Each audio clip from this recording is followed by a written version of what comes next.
Well, we got some pretty interesting conflicting reports on Blade. Let's take a couple minutes to talk about where each of these reports is coming from, whether the project's been put on indefinite hold, and the possible John Wick director that could be joining the cause. What is going on? Well, we're about to find out.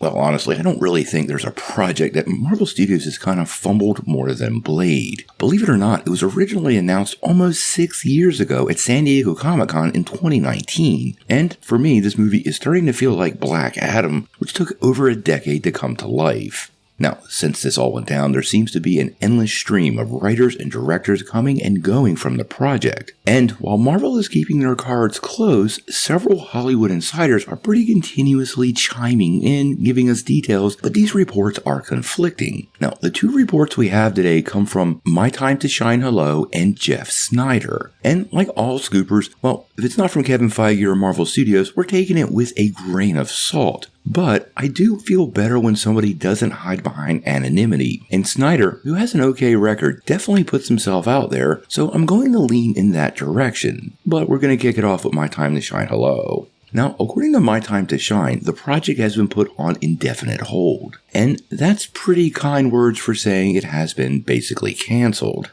Now, honestly, it seems to me if Marvel is putting it on indefinite hold, it's not to quote get Blade right, but it's Marvel prioritizing multiverse stories for the build-up for Doomsday and Secret Wars. They've pretty much said that in recent interviews. And although many of us are impatient for Blade, it does make sense for them to take their time and wait till a phase in the MCU that the story will actually work, and they can lay the framework for that horror side of the Marvel Universe they're doing. I also believe something else lends credence to this report, and that would be Wesley Snipes' appearance in Deadpool and Wolverine. I want to be clear, that was a pretty positive return, and fans loved it. Throw in the fact that he joked about there's only one Blade and there'll only ever be one Blade, and the fans loved it, that had to land hard at Marvel Studios. I actually think that joke was approved by Kevin Feige himself in order to get this feedback, and the feedback they got was fans still love Wesley Snipes in the role, despite his age. So some of these delays could make sense. Now, on the flip side, the report from Jeff Snyder's most recent newsletter kind of takes it in a different direction. Now, about a month or so ago, we started hearing that John Wick franchise director Chad Stahelski was set up to helm the reboot, and that the latest draft by Michael Green and Eric Pearson had emerged as a frontrunner to finally bring the character to theaters.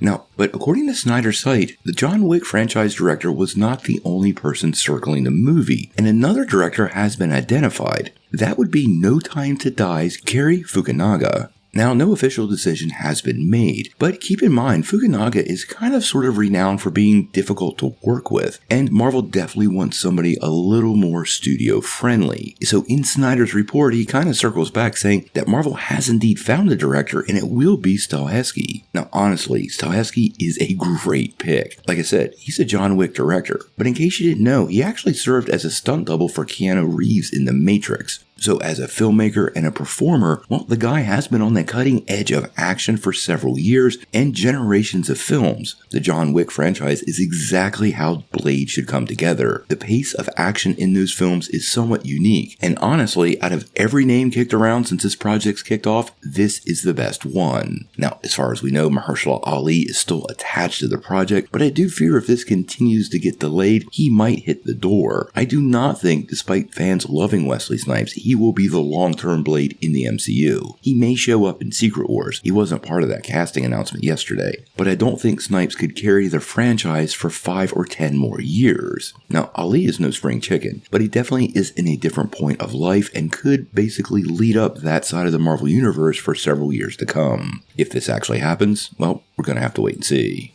Now, before you take off, though, make sure you hit that like and subscribe button and ring the bell for all the updates. We do daily videos, and we want to be your place for all the Marvel and DC news, but we're going to bring it to you truthfully and transparently, so you're really in the know.